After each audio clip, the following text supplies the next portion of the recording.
আসসালামু আলাইকুম ভাই, কেমন আছেন? ওয়ালাইকুম আসসালাম, ভালো আছি ভাই। আপনি কেমন আছেন? এই তো আছি আলহামদুলিল্লাহ ভালো। আজকে এক বাঙালি ভাই লয় দিয়েছে, ঠিক আছে? হ্যাঁ, মনে করেন না ডেলিভারি কাজ কাম করে।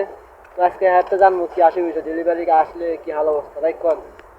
জি ভাই, আছি আলহামদুলিল্লাহ। আমরা বর্তমানে কিতা শরিকার মধ্যে আছি। ফুড ডেলিভারি কাজ করি মোটরসাইকেল দিয়ে সেরা। তবে ভাই সবকিছু যেরকম বিদেশে মোটরসাইকেলটা চালানো খুব রিস্ক।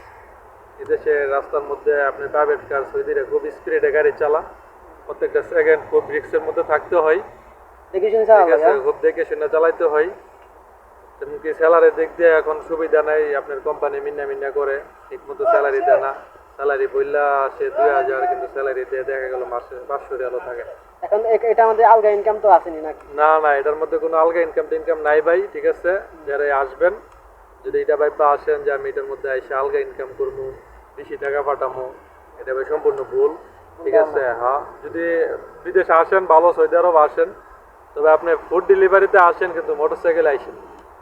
অন্য গাড়িতে বড় হ্যাঁ, গাড়িতে। অন্য বড় গাড়িতে আসেন। মোটরসাইকেল হচ্ছে আপনার প্রচুর রিস্ক।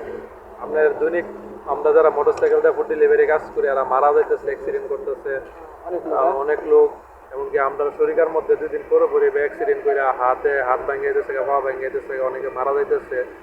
ঠিক আছে ভাই, টাকা পয়সা অতগুলো টাকা পয়সা দেওয়া ভাই সেটারও বাঁচবেন, তবে এরকম ফুড ডেলিভারিতে আইসেন না, অন্য কাজে আইসেন। তো আপনারা তো ভাইয়ের কথা শুনলেন, ঠিক আছে? তো যারা সৌদি আরবে আসবেন নতুন, তারা অবশ্যই চিন্তা ভাবনা করে আসবেন। যে কোম্পানিতে আসবেন একটু দেখে শুনে আসবেন, ঠিক আছে? কিন্তু বর্তমানে সৌদি আরবের অবস্থা ভালো না, কাজ কাম একবারে কম, ঠিক আছে? যারা আছে তারাও ঠিক মতন কাজ কাম পায় না। তো সবাই ভালো থাকবেন, আল্লাহ হাফিজ।